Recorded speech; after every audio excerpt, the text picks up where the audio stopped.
Have a nice day sa inyong lahat.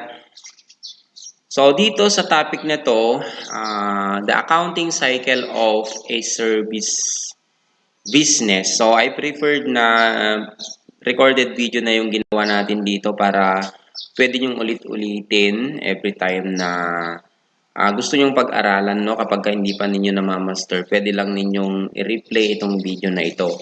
So dito, ang main focus natin ay using the worksheet later on. So ano ba yung matututunan ninyo dito?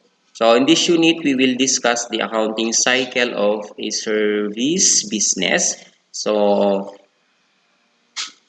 pag sinabi nating service business, this is or the main product is services, so rather than physical goods. Okay? So at the end of the units, student will be able to prepare the worksheet, prepare closing entries, prepare balance sheet and income statement of a service business, prepare reversing entries. And so sabi ko nga, it is imamaster natin yung paggamit ng worksheet. Kasi by this time, I suppose and I assume na master na ninyo ang journal entries at saka posting to the ledger o yung posting natin.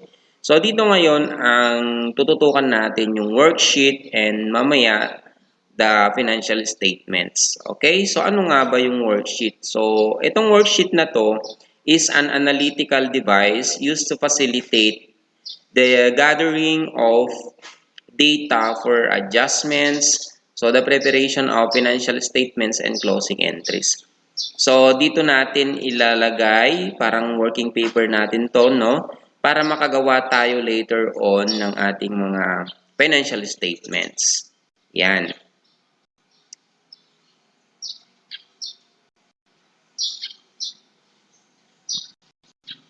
So, typically, ito yung itsura ng ating worksheet. Okay? So, ito syempre, meron tayong header or the heading. So, the name of the company, the name of this paper, no, worksheet. Then, for the period ended December 31, 20X1. So, kung anong date yung covered period niya. Then we have here some columns. So we have 1, 2, 3, 4, 5, 6 columns.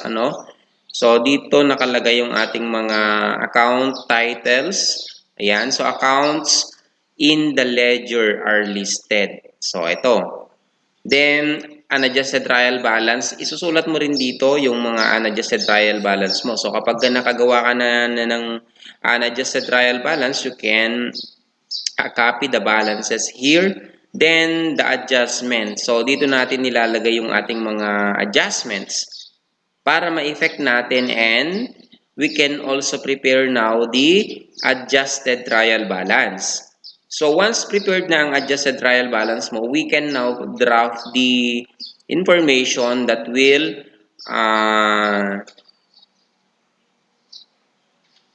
be used, no, to accomplish your income statement. So dito naman sa part na to, the income statement column. And the same manner, dito sa last part, you can see the balance sheet or the statement of financial position. So dito magagawa mo na rin. So sabi ko nga, the worksheet is the working paper. So parang scratch paper mo ito para makagawa ka ng financial statements. Diba? Okay, next. So we have illustration. Ayan. So, yung illustration natin dito, so, eto, parehas lang to ha, naglagay lang ako ng second, screen niya para kapag simultaneously nakikita natin yung dalawa. Okay? Para mas madali ninyong maintindihan. Bruno Manley opened up a beauty salon called Bruna's Salon on December 31, 20X1. So, the following were transactions during the month. Okay, so transaction number 1, the owner provide 200,000 cash as initial investment to the business on December 1 20x1. Transaction number 2, obtain 12% 1-year bank loan for 100,000 on December 1. So, the principal interests are due at maturity date. So, maturity date daw. Take note 1 year. 1 year siya, tapos na-obtain niya noong December 1. So, kapag 1 year, magmamature siya by December 1 also by next year. Ayan. So, dito naman ay transaction number 3, paid 6 months rent in advance. So, 60,000 on December 1. So, rent per month is 10,000. So, nagbayad na rin daw siya ng 60,000 na advance rent. Ano? Then, transaction number 4, acquired equipment for 180,000 cash on December 1. So, the equipment has a useful life of 5 years. So, yung equipment daw na yan na amounting to 180,000, gagamitin yan ng within 5 years. Then, transaction number 5, purchase supplies for 50,000 cash during the period. Then 6 is rendered service worth 220,000 for cash during the period. And transaction number 7, the owner withdrew a total of 40,000 cash from the business during the period. So, yan yung mga gagawan natin ng journal. Tapos ipopost natin sa ledger, ipopost natin isa-summarize natin sa ating trial balance, and then ilalagay natin sa worksheet. Later on, gagawa tayo ng financial statement. So, ito na yung kabuuan ng accounting cycle, no, for a service business. Kaya pag-aralan ninyong mabuti, sabayan nyo ako habang nagdi-discuss tayo. Kuha din kayo ng inyong mga notes para sinusundan ninyo at sinusulat din yung mga pinag-uusapan natin dito para mas madali ninyong matutunan. So, step number 1, sabi na sa step number 1 is identifying, ano? So, identifying and analyzing and journalizing. So, let us identify, let us analyze, and let us journalize. So, sa transaction number 1, ito. So, kung babalikan mo, the owner provided 200,000 cash as initial investment of the business. So kung mapapansin natin, the entry will be, ito siya, December 1 or transaction 1, cash and owner's equity for the credit. So ang debit natin sa cash ay 200,000 and credit sa owner's equity 200,000. So as simple as that. So to record the owner's investment to the business. Transaction number 2. So, obtained 12% 1-year bank loan, 100,000. So, anong entry natin ngayon dyan? So, the same, nag-debit tayo ng cash, 100,000 and credit to notes payable, 100,000. So, ayan, ganun lang kadali. Nasusundan natin. Transaction number 3, paid 6 months rent in advance of 60,000. Ayan, nag-advance daw siya ng rent. So, sabi niya, if Bruna uses the asset method, the prepayment of rent is recorded as follows. So, dito kasi meron tayong tinatawag na asset tsaka expense method. So, pag sinabi nating asset method, they are initially recorded as asset, yung mga prepayment natin. Therefore, prepaid rin ang nakikita natin account. Pero kung, for example, ang ginamit naman niya ay expense method, ang makikita nyong account dito ay rent expense. Yun yung pagkakaiba ng asset at saka expense method. Okay? So, therefore, ang entry natin ay debit to prepaid rent, 60,000. And credit to cash na 60,000 also. Okay? So, check ko lang kung nagre-record. Baka hindi naman. Okay, nagre-record naman. So, next is transaction number 4. Meron pa pala, 3B. 3B pala. Yan, okay. So, para makita ninyo, if Bruna uses the expense method, ito yung magiging entry mo. So, rent expense is 60,000 and cash 60,000. So, magkaiba lang yung debit mo. So, dito sa asset ang debit, which is the prepayment. And pag expense method naman, ang debit mo ay expense, which is the rent expense. So, para maintindihan ninyo. So, take note that both entries above are acceptable. However, Bruna should only choose one method as its accounting policy. So, pipili lang siya ng isa. So, either asset method or expense method. And apply that policy consistently in the current and succeeding accounting period. So, consistency principle or concept yan. So, assume natin ha, mamaya as we go further kung anong gagamitin niya. Then next is transaction number 4. Acquired equipment for 180,000. So, ito tayo, no? Ito. Ayan. So, ang entrada mo dito ay, makikita mo dito, equipment of debit, 180,000. And, syempre, nagbayad na siya ng cash. Kaya, credit cash, 180,000. Napakadali, di ba? And then, we have transaction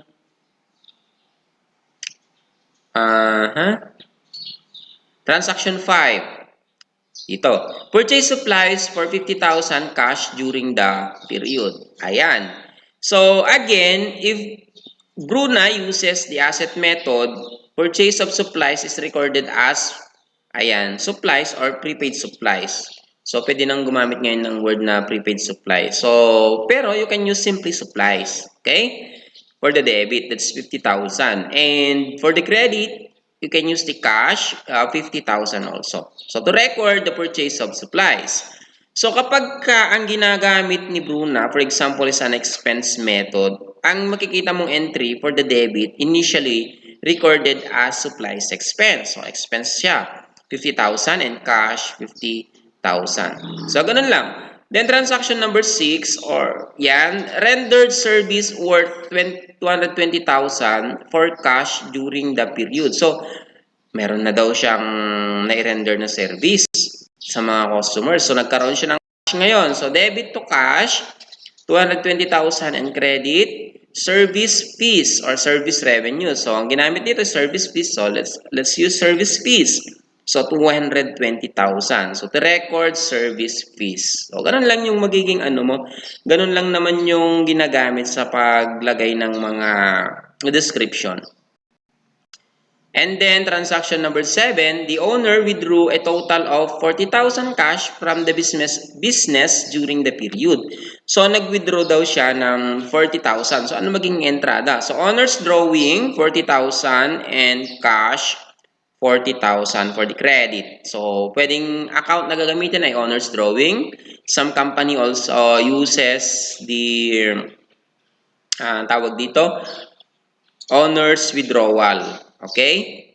So, ngayon ang ginamit niya ay owner's drawing. So, ganun na. Tapos na natin yung entrada. Okay?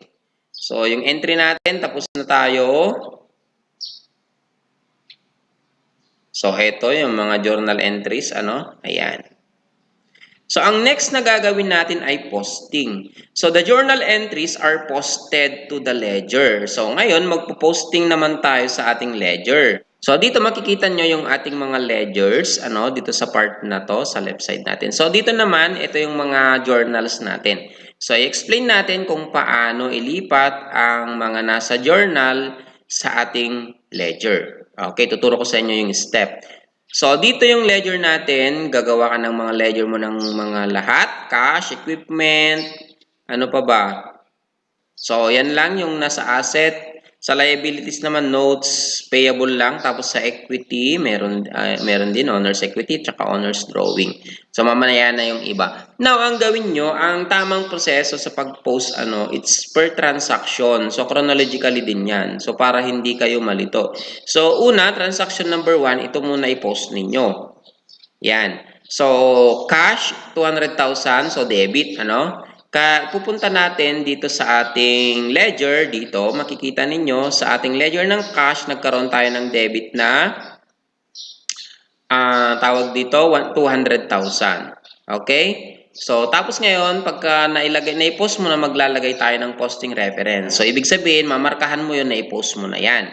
The next is another, sa transaction number 1 ay owner's equity, 200,000. So, hanapin mo ngayon yung ledger ng owner's equity. Ayun, credit. 200,000, ilagay mo din siya. Credit 200,000, ito siya. Okay? So, I hope nasusundan ninyo. So, tapos ka na, markahan mo ulit na posted na yan. Tsaka ka pupunta sa transaction number 2. So, dito sa transaction number 2, kailangan natin ulit i-post lahat ito. So, cash ulit, ilagay natin, debit, 100,000. And notes payable credit, lagay mo sa notes payable. Ayun, 100,000. Then,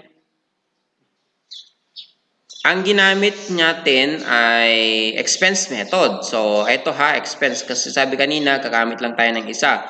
So, let us assume na si Bruna gumamit siya ng expense method. Okay? So, 3B ang gagamitin natin na entry.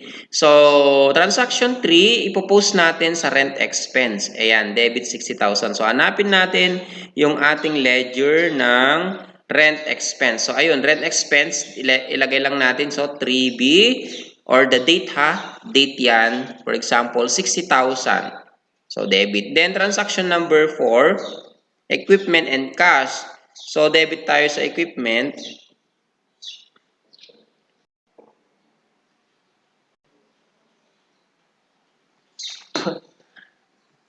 So, sa equipment natin, saan na ba siya? Ayan. 180,000 debit and magka-credit din tayo yan. Date niya 4 tapos 180,000. And then transaction number 5 na. Prepaid supplies and cash. So since expense method na ginamit na natin, ito na siya.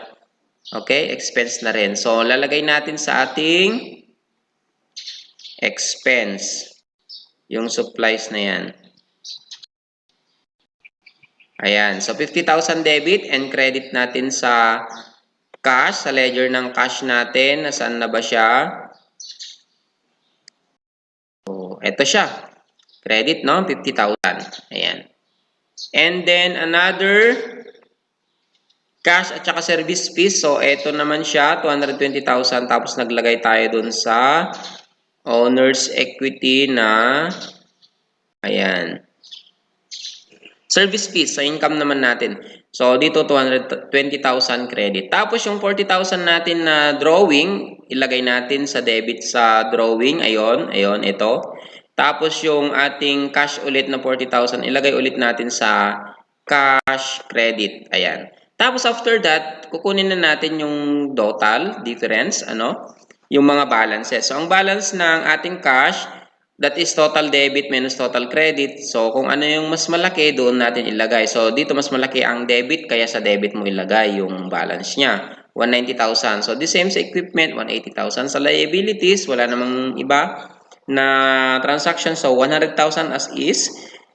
Sa owner's equity din, 200,000. That's the balance. Owner's drawing, 40,000. And then, gawin nyo sa lahat, yan, hanggang makarating kayo sa income. Yan, so nakuha na natin yung mga balances. Ngayon, pupunta na tayo sa ating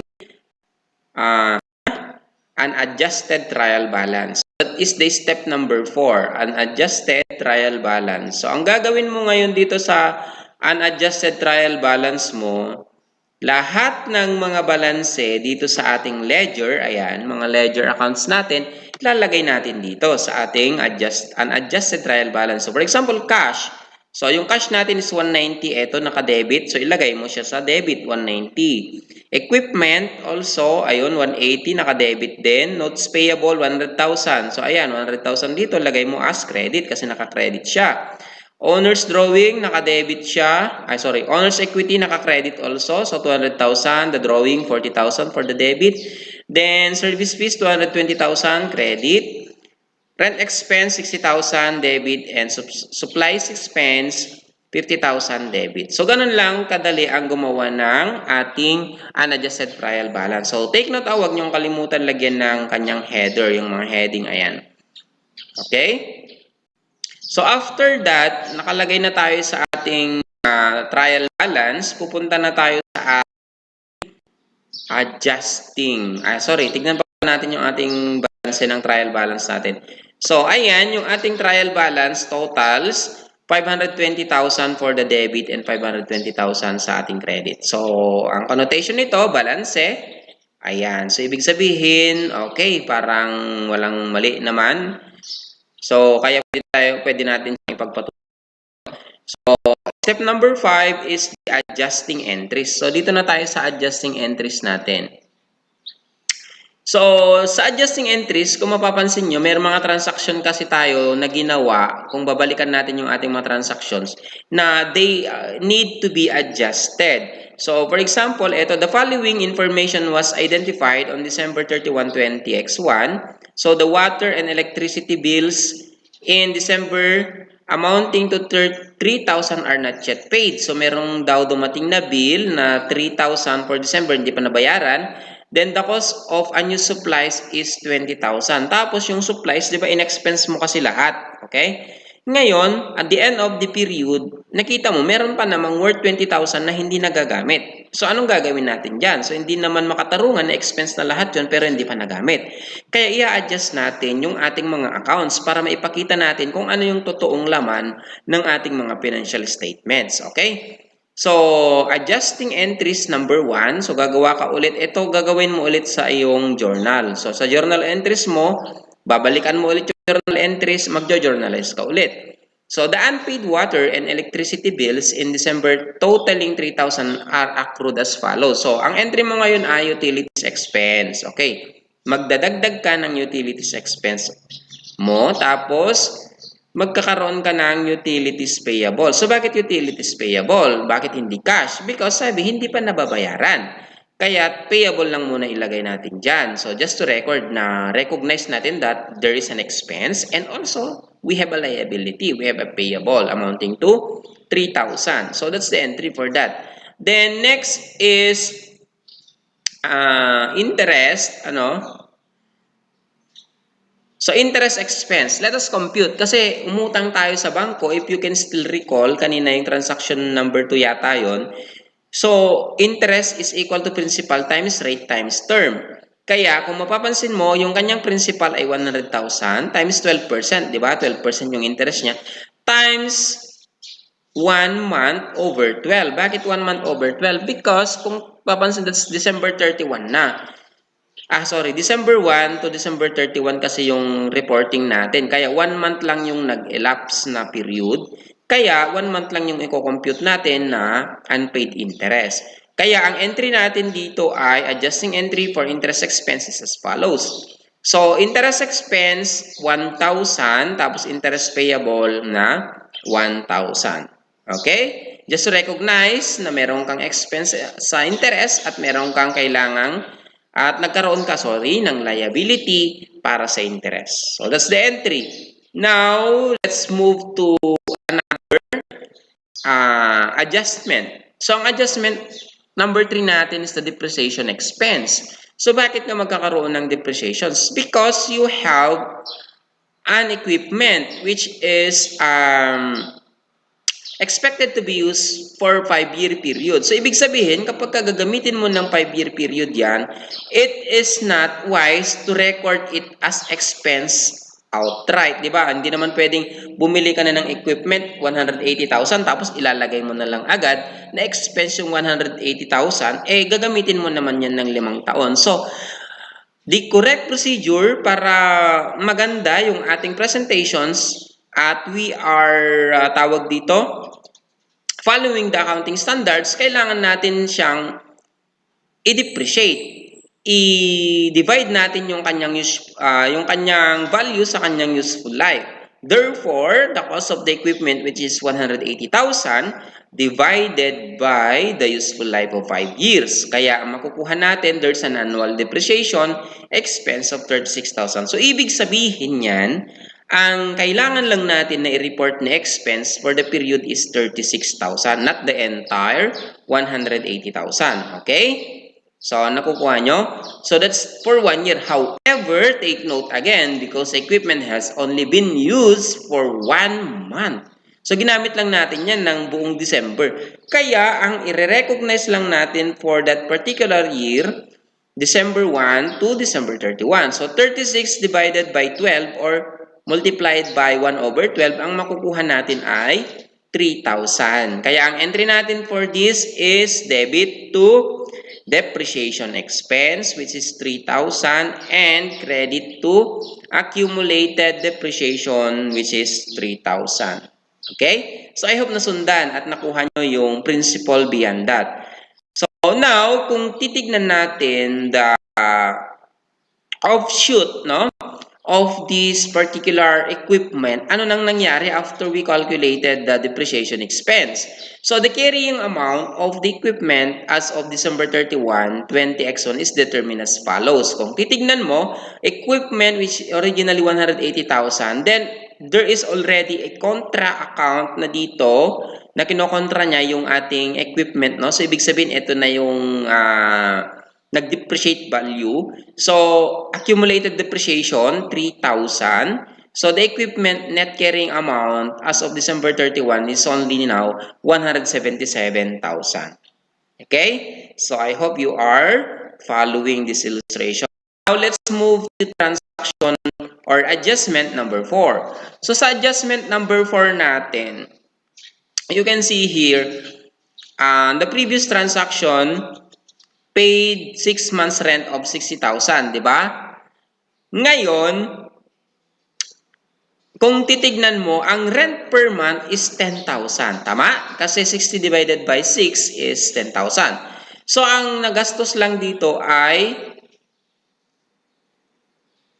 it should be 10,000. Tama? Kung babalikan mo, huwag kayo malito dito sa presentation na ito, kung babalikan ninyo yung kanyang entry noon, rent expense. So, assuming ginamit natin is expense method, no? Rent expense, 60,000 and cash, 60,000. So, in-expense na niya kasi agad yung 60,000, which is not supposed to be because the real expense is only 10,000. Kaya kailangan natin itong i-adjust. Kaya kung i-adjust natin yan, ang magiging entry natin is prepaid rent, 50,000 at saka rent expense 50,000. So, paano yan nangyari, sir? So, kung titignan nyo, yung 6-month rent, ang composition na nito ay used portion, 1 month, which is 10,000. Okay? Unused portion is 5 months pa times 10,000, that's 50,000. Kaya kailangan mong ibalik sa prepaid itong unused. Kailangan mong ipakita sa financial statement mo na this is not yet used. No? Kaya ilagay natin prepaid. Kaya nag-debit tayo ng prepaid at binawasan natin yung ating rent expense ng 50,000. Para later on, ang lalabas lang na rent expense mo ay 10,000. So, hindi naman nakikita dyan, sir, sa mga entries ang 10,000. Ayan. Kung i-imagine mo, ang original entry ay 10,000 ay 60,000, tama? Rent expense sa debit. Ngayon, credit mo. Ngayon, rent expense 50,000. What do you think will be the net effect? So 60 debit minus 10 credit is minus 50,000 credit, meron kang net effect na 10,000 na debit. Okay? So that will be your rent, actual rent expense. So, ganun lang kadali ang adjustment at para at least naiintindihan nyo na kung bakit kailangan natin magsagawa ng adjusting entries at the end of the reporting period. Now, supplies. The same, no? We use the expense method.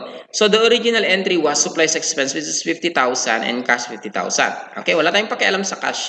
Ang i-adjust lang natin dito ay yung supplies expense. So, the used portion, sinabi niya, the unused portion is meron pa daw 20,000 on hand na hindi nagagamit. At ang nagamit lang ay syempre 30,000. Kaya ang entrada mo dito ay kailangan natin bawasan ng 20,000 yung ating ni-report na expense. Kasi 50,000 yung ni-report mo eh. Out of that, 20,000 hindi pa nagamit. Bawasan mo. So, ang entrada mo ngayon ay prepaid. Gawin natin, ilagay natin sa debit ang prepaid para magkaroon tayo ng prepaid supplies na 20,000 and supplies expense na 20,000. Bawasan natin ng 20,000. Kaya later on, ang magpapakita lang ay yung used lang. So, 50 minus 20 equals the used na 30,000. So, nakasunod na padali ng adjusting entries. Okay. Step 6. Here is now your adjusted trial balance. Ayan. So, ito na ngayon yung medyo maliliit, no? Yung presentation. Pero sana napapansin natin, nakikita natin ng mabuti. Yan.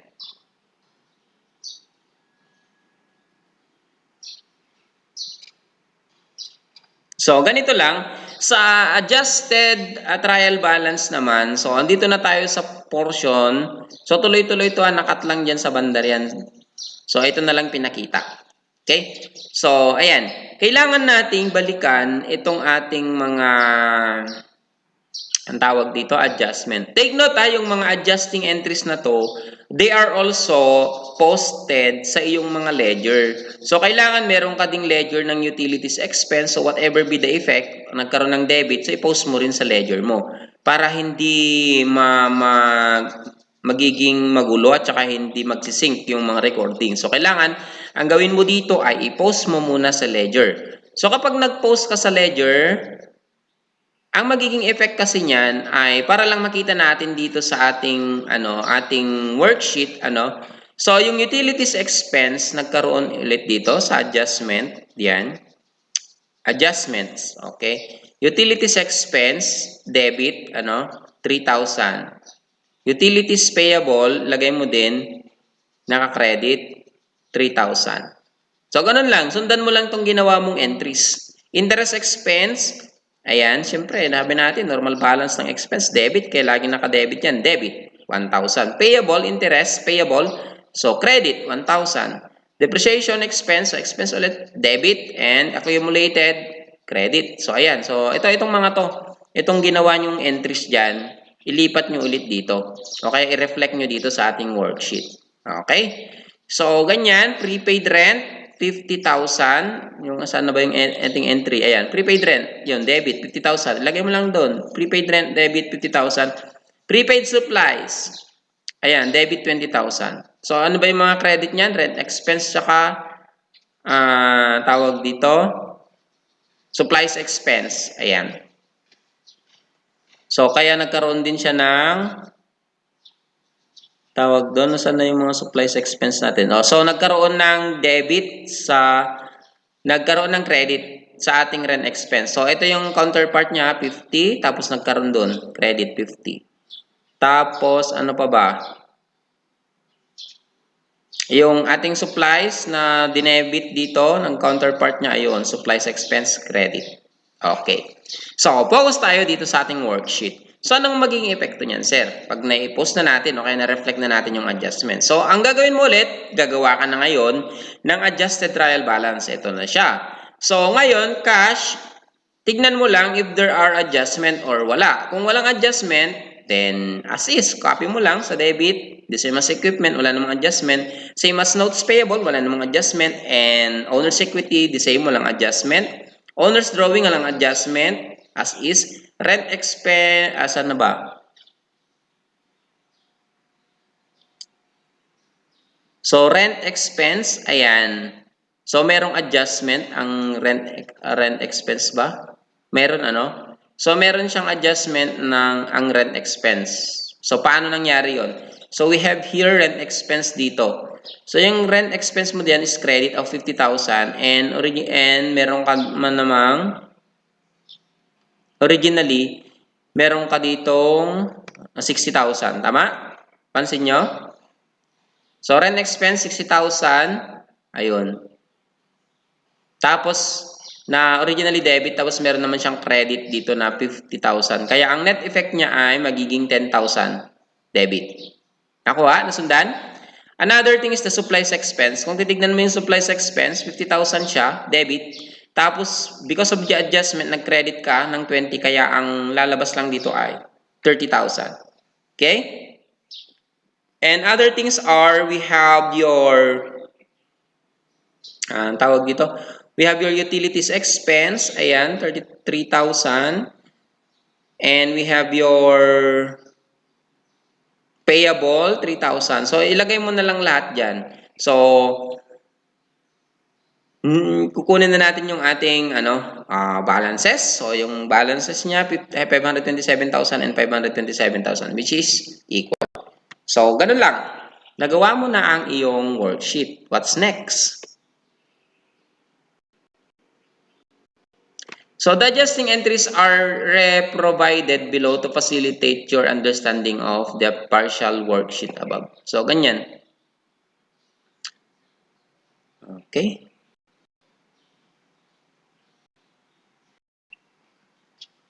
So notes preparing the worksheet. Account title used in the adjusting entries but were not previously included in the unadjusted trial balance are placed at the bottom part of the account. So, column of the worksheet. So, pwede yun, no? Yan. So, the debits and credits of the adjusting entries are then placed on the adjustment column. Okay, nakita nyo naman kanina sa adjustment. Amount in the unadjusted trial balance and adjustment columns are combined. So, i-combine natin to come up with the adjusted trial balance. So, ibangga mo lang kung that account particularly, meron siyang debit at tapos meron din siyang credit. So, ano lang natin, in-net effect lang natin. So, the adjusted balance are placed on the adjusted trial balance column. So, to combine amounts, we observe the following rules of debit and credit. So, debit and debit means you add. So, kapag ka-debit, tapos nag-adjust ka, nag-debit ulit, i-add mo.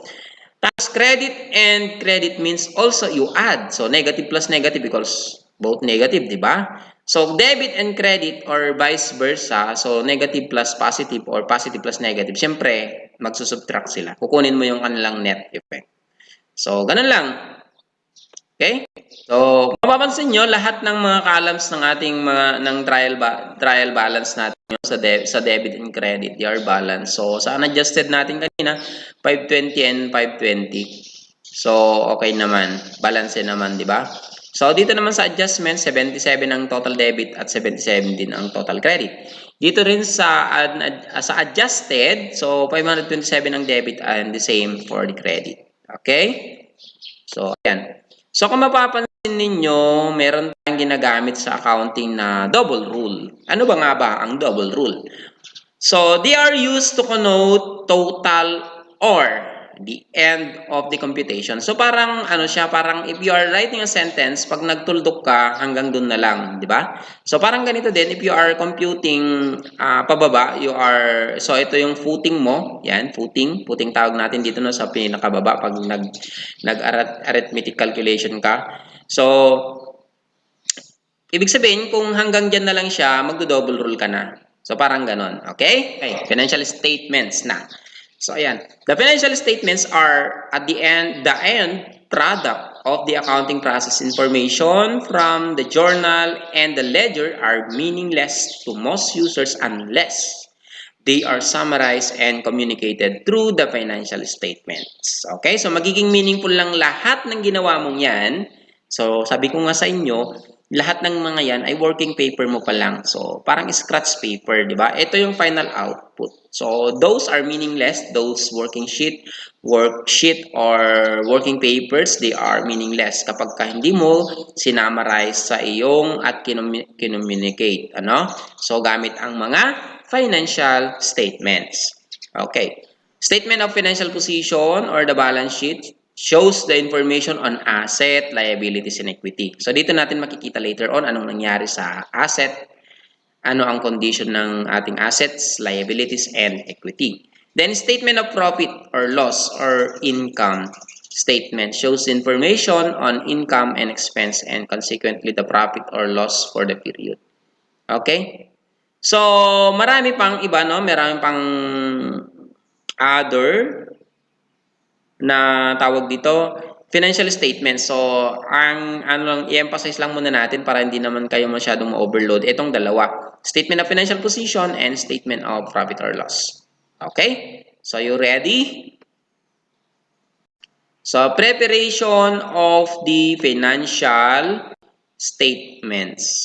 Let us prepare the balance sheet and income statement columns of Bruna Salon. Okay, so eto na yung ating worksheet. Ituloy natin yung worksheet. So titignan ninyo para at least makita nyo yung buong scenario sa ating worksheet. So makikita nyo meron tayong ilang columns. 1, 2, 3, 4, 5, 6, 7, 8, 9, 10, 11. So, ika-12 yung account number kung merong mga codings yung mga yan. So, nasa 12 columns, ano? So, ituloy lang natin. Kanina, nakarating na tayo dito sa ating tawag dito, adjusted trial balance, ano? So, ngayon, i-prepare din daw natin yung ating income statement. So, sa ating income statement, lahat ng mga temporary accounts na component ng income at saka expenses, ilalagay natin. So, doon tayo mag-start. So, kung mapapansin ninyo, dito sa part na to, katapat ng hanggang sa owner's drawing, wala tayong nilagay. Walang ilalagay dyan. Okay? So, take note. Ito yung boundary mo. So, the boundary will be your owner's drawing. Ayan. So, yung owner's drawing natin. Huwag kang malikot. Ayan. Owner's drawing. So, hanggang dyan yung boundary, no? For the income statement. So, mag-start ka sa service fees. Sa income. Okay? So, service fees natin, ang basis mo is the adjusted na. Huwag ka nang mag-base dito sa unadjusted tsaka adjustment. Ang basis na natin dito ay yung ating adjusted trial balance. So, which is 220,000. Carry over lang natin dito. Ilagay natin sa credit ng ating income statement. Susundan? Okay. Now, the rent expense, again, so ayan, expense, siyempre, debit siya. So, from the adjusted trial balance, ito na yung balance niya, 10,000. So, 10. The same manner with your supplies expense, ayan. Okay. And then, the adjusted balances of the income and expense accounts are extended to the income statement columns. So, ayun na. So, ito na yung ating other accounts, for the, ang tawag dito? Utilities expense, 3,000. Ano pa ba? Interest expense, 1,000. Tapos, yung ating depreciation expense, 3,000. Okay, so ayan na siya. So, na-cover up na natin lahat ng expense. Okay? So, let's get now the total, no? Okay. So, kung mapapansin nyo, the total is 47,000 and for this thing is 220,000. Ayan. So, sa debit, 47 and sa credit ay 220,000. Ayan. Problema, no? Anong problema dyan? Hindi, sir, parehas yung ating debit and credit. Kasi ang debit, sir, ay 47,000. Ang credit ay 220,000. So, that is normal, no, sa ating income statement. It is normal and it's favorable kapag makita mo na ang credit column ng iyong income statement is higher than your debit. Anong implication nun? Ibig sabihin, mas malaki ang iyong income kaysa sa expense. Right? Therefore, kung titignan natin yung difference, 220,000 and 47,000, the difference is 173,000. So, ayan, 173. Okay? So, ilagay nyo lang for the sake na para makita natin na ang balance nila, para mabalanse natin. So, the difference of this, 173, lagay nyo dyan.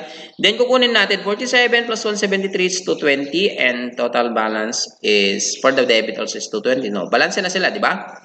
So, kapag nakita mo yan, after amount are extended to the income statement and balance sheet columns, the balancing figure is the profit or loss.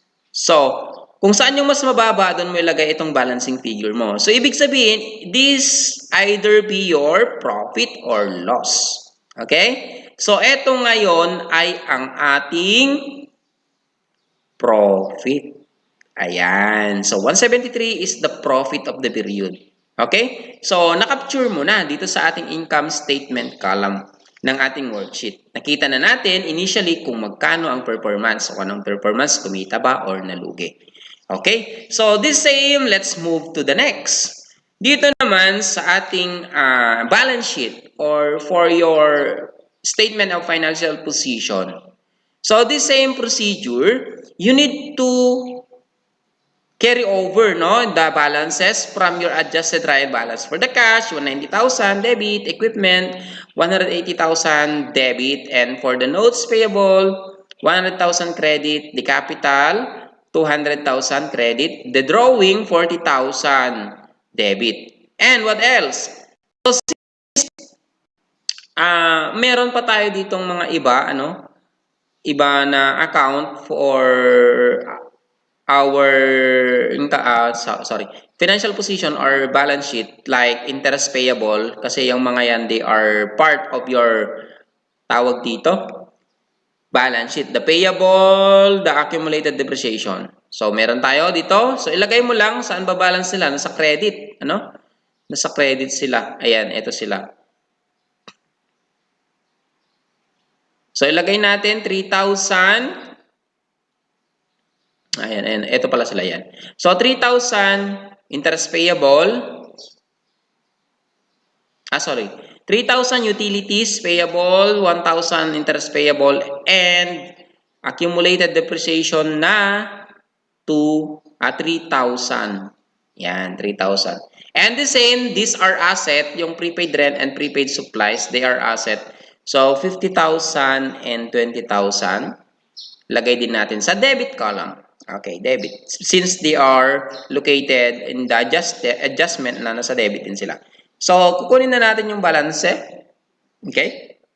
Pansin nyo, for 80,000 for the total debit, 307 for the total credit. Hindi rin balance set. Ayan. So, ibig sabihin, there is also a discrepancy of 173. So, ayan.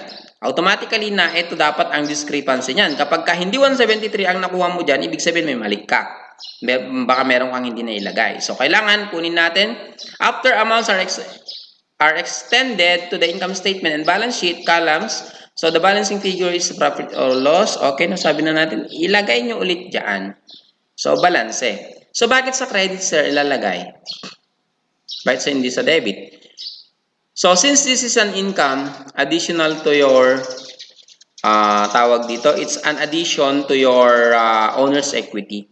Kaya nakalagay sa credit. Ayan, nakuha na natin. Concept, income minus expense equals profit or loss. So, income exceeds expense, there is profit. Income is less than expense, there is loss. Yan. Alam na namin yan. Sabi nyo nga. Na-discuss na ni Sir yan. Ayan. So, asan na ba tayo? Okay na. Na-discuss naman na natin yan lahat. Mag-closing entries na tayo. So, ano naman ang gamit ng closing entries? So, sabi natin kanina, before we present the balance sheet and income statement in formal reports, let us prepare first the closing entries and post-closing trial balance. So, gawa muna tayo ng ating closing, tapos magpo-post-closing trial balance tayo ulit. So, closing entries are entries prepared at the end of the accounting period to zero out, take note to zero out all nominal accounts in the ledger. This is done so that the transactions during the period will not commingle with the transactions in the next period. So, lahat ng mga nominal, sabi ko noon, lahat ng mga temporary, isi-zero out natin. So, the preparation of closing entries is also referred to as closing the books. So, i-close na natin yung libro nila. The ledger is the books. This is an application of the time period concept. So, para may apply natin yung ating time, period concept, or periodicity concept. Para may measure lang natin kung anong nag-transpire within a particular or specific period of performance assessment natin. So, closing entries are prepared as follows. So, all income accounts are debited and all expense accounts are credited. So, baliktarin na natin. Diba? So, imagine ninyo, income accounts, ang normal balance niyan ay credit. Tama? Ang gagawin mo para ma-close, i-debit mo. So, parang ano mo lang, parang baliktarin mo lang. Expense, ang normal balance nito ay debit. Tama? Ang gawin mo para ma-close, i-credit. The resulting balance is recorded in a clearing account called income summary.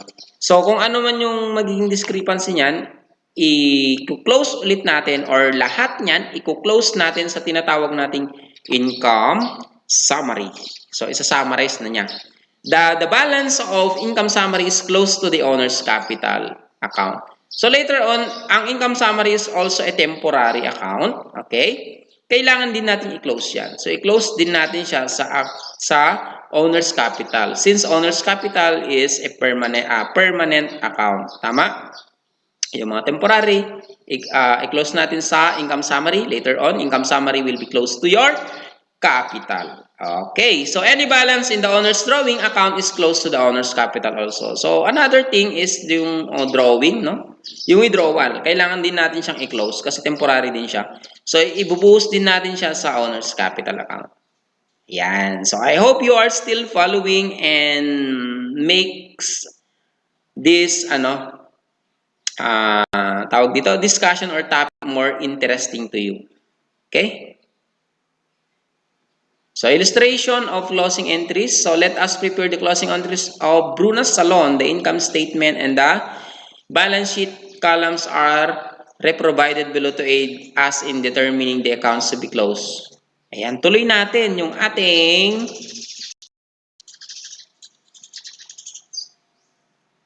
tawag dito. Tuloy natin yung ating worksheet. So, yung ating worksheet, so let us assume na ito ay continuation ng na kanina. Ng ating worksheet, Ayan.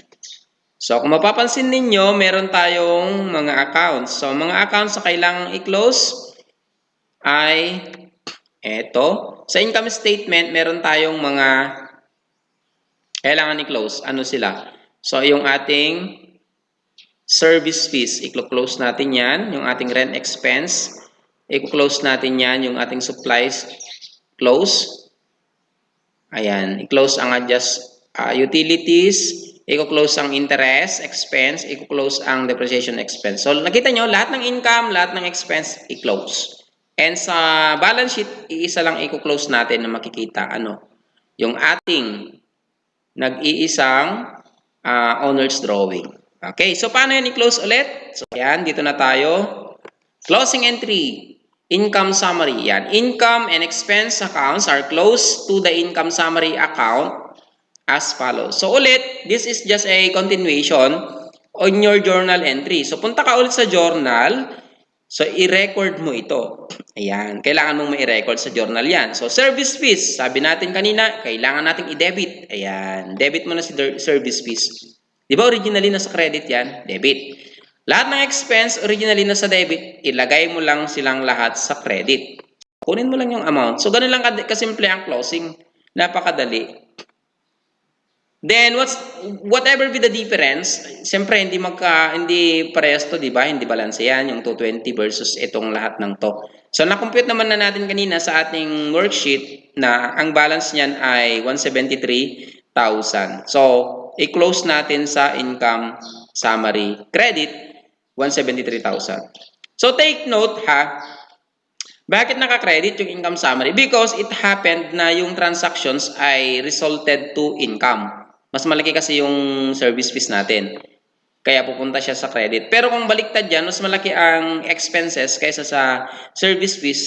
Siyempre, ang balancing factor natin, itong income summary nito, doon naman siya sa debit. Okay? So, take note of that. So, closing entry number 2, income summary, are close or is close to equity or to capital. So, kailangan din natin i-close itong income summary since this is also a temporary account. So, paano i-close yan? Kasi kung makikita mo, naka-credit siya dito, 173, tama? Para may close ulit yung 173 na yan, para mag-zero, ilagay mo siya sa debit. Ayan. So, debit, income summary, 173. Okay, saan natin siya i-close? Saan pupunta ngayon yan? Pupunta kay owner's equity. Papasok siya sa owner's equity, 173,000. Di ba? Nagsimple lang. Okay? So, pwedeng baliktad din to ha. Kapag loss yan, nasa credit ang income summary, nasa debit ang owner's equity. Okay? Closing entry number 3. Drawing account close to equity. So, ganun lang. Owner's equity, i-close natin. 40,000. Ang drawing ay 40,000. So, i-close mo lang si drawing sa owner's equity. Since bawas kay owner's equity ang drawing, kaya naka-debit si owner's equity. Okay. So, ganun lang. So, after this, sa real scenario, para at least alam ninyo at naituturo sa inyo, after ng journal entry ulit, kailangan mong i-post sa libro nila. I-post mo ulit ito sa kanilang mga ledger. Para makikita mo na sa ledger talaga, magsi-zero yon.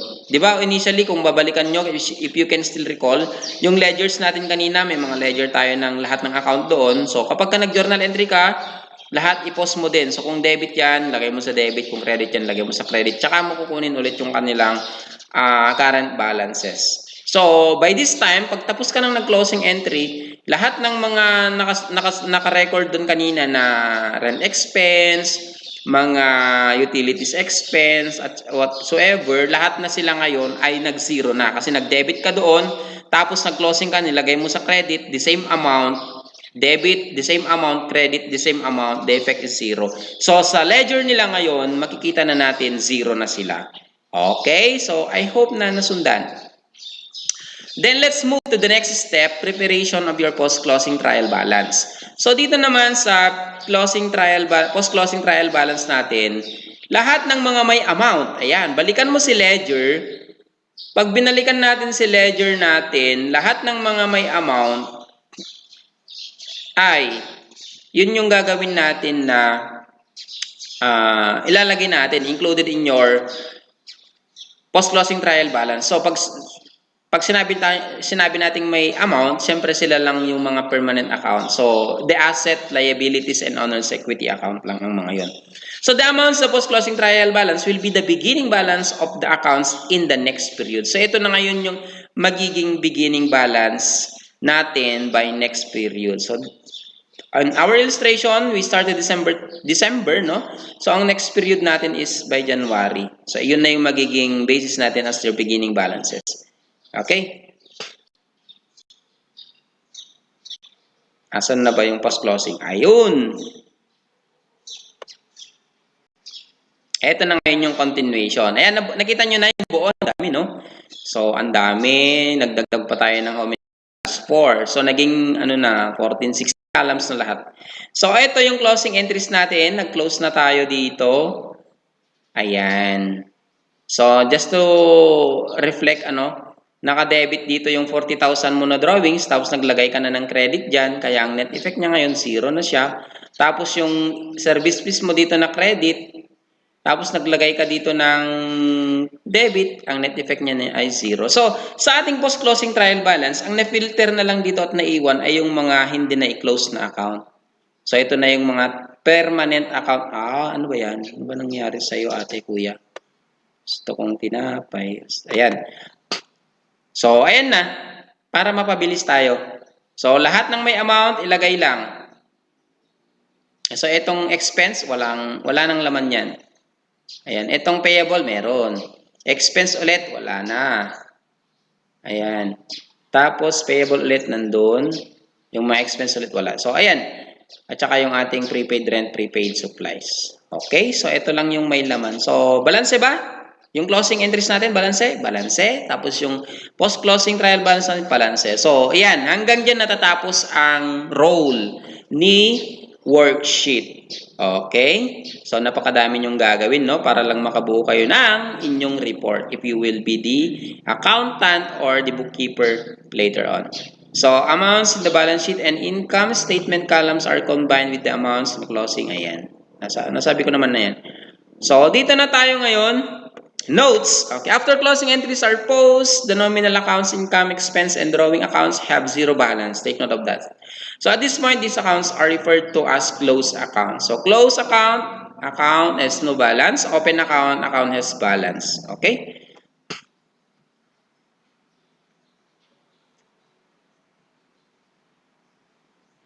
So, ano ba to?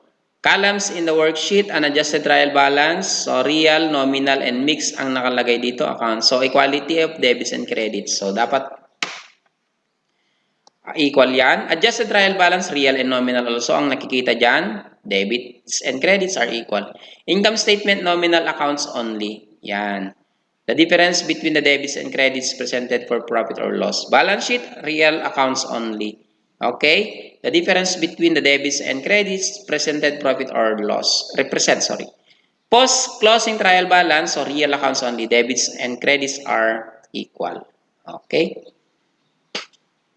So, ngayon, tapos tayo sa worksheet, kaya gagawa na tayo ng financial statements. Yan. Ayan, itong mga may laman na yan, kunin mo lang lahat yung mga may laman na yan, ilagay mo lang sa ating income, sa ating balance sheet. Okay? So, paano yon? So, tandaan nyo, 190 sa cash, 180, 100, 333, for example. So, ayun. So, ang paggawa ninyo pala ng inyong balance sheet, it should be, meron kayong header, okay? So, Bruna Salon, pangalan ng company. Balance sheet, yan yung old name, pero pwede ninyong gamitin ngayon ang statement of financial position. Okay? Then, as of, take note of the, the period, as of, meron siyang word na as of. As of December 31, 20x1. Kung anong period man yan, o anong ending period. So, asset muna ang unang nakikita dito. So, yung mga asset nyo, nakikita natin ay cash. Meron tayong cash. 190,000 prepaid rent. 50,000 prepaid supplies na 20,000, equipment na 180,000 at saka accumulated depreciation 3,000. So take note ha, yung accumulated depreciation natin is a contra asset or contra to your equipment. Kaya makikita nyo dito sa presentation natin, it's a deduction. Therefore, the total asset seem to be 437,000. So yan. Then next presentation mo is your liabilities. So liabilities, we have three liabilities presented doon sa ating post-closing trial balance. We have the notes payable amounting to 100,000, the notes, the utilities payable which is 3,000 and the interest payable which is 1,000. So total natin ngayon is 104,000. Then next is the equity. Your equity is the net effect na to. So, dati nakikita nyo, no, sa beginning balance niya is 200,000. So, because of the 173,000 effect in your income, so it is an addition to your owner's capital. So, kaya naging 333 na yan. So, kung kunin natin yung total, so, na-delete, yan. Total liabilities and equity, 437,000. Balanse ba? So, dito sa ating balance sheet, kaya tinawag siyang balance sheet, dapat balanse ang inyong total asset at saka total liabilities and equity. Sa accounting equation kasi natin, asset is equal to liabilities and owner's equity. So, ganun lang. Pag na-present mo na lahat dito, lahat ng mga balances mo, doon sa iyong post-closing trial balance, at balanse na siya, so ibig sabihin, malaki na yung chance mo na tama yung ginawa mo. Okay? So next statement is, we have your income statement. So next, the same, no? Kailangan natin ng kanyang header, kailangan natin ng kanyang tawag dito, ano bang FS to? So income statement. For the month, kung kanina sa balance sheet as of nakalagay, dito naman is for the month ended December 31. Ayan. So, tandaan nyo yan kasi period to kasi representing one period. Kaya, dapat month ended ang gamitin. So, o kaya year ended kung 1 year yan. So, income natin, unang ipepresent mo ay yung mga components ng income. So, since isa lang naman yung income natin dyan, which is a service fee, 220,000. So, expenses naman natin. Present mo lahat na ng expense. Rent expense, down to depreciation expense, a total of 47,000. Ayan. Okay? So, kung gumamit ka ng minus-minus na ganyan, wala kang word dito na less. Pero, yung iba kasi, ginagamit nila yung word na less, parang ganyan. Tapos, eto wala nang nakalagay na close and open parenthesis kasi meron ng word dito na less o kaya minus. Okay? So, total lang natin yan o kaya i-minus natin directly ang makukuha natin. Ito rin yung nakita nyo na doon sa inyong worksheet. So, kaya napakahalaga ng worksheet. Kasi yun talaga yung parang scaffoldings mo para makabuo ka ng iyong mga financial statements. So, ayun na. Tapos na yung ating presentation. Napakadali ang accounting cycle. So, the headings, ito okay naman na na-discuss ko na lahat yan. Then, next is, meron pa pala, we have the reversing entries. So, there are some accounts that are needed to be reversed in the first day of the next accounting period to reverse a certain adjustment entries in the immediate preceding period. Kung ano yung mga entry mo sa adjusting entries, yun lang din yung babaliktarin mo dito para maging reversing entries. Diba sa adjusting entries natin kanina, nakakita tayo ng Yan yung mga ginawa nating entries, adjusting entries. Ang gawin mo lang, baliktarin mo lang. So, utilities expense, debit 3,000, utilities payable, credit 3,000. So, ang gawin mo lang dito ay i-reverse mo lang. Yan, baliktarin mo. Payable na yung debit, expense na yung credit. Ayan, reverse. Napakadaling entry. Tapos after that, basta always kapag ka nag-journal entry kayo, kailangan nyo i-post sa ledger. Post nyo ulit yan sa ledger para ma-reflect sa book. Okay? So I hope by this simple presentation, kahit medyo magulo man yung ating pag-present, no? So sana na susundan at naiintindihan. So sana makatulong ito sa inyong self-studies. So sabi ko kanina, if there are something that bothers you na hindi nyo gaano naiintindihan, ulit-ulitin nyo lang siyang panoorin. Anyway, andyan naman na yung modules ninyo. You can just work with your modules while listening to this video or watching this video. So I hope na everyone enjoy the presentation and naintindihan ninyong lahat. So goodbye and God bless.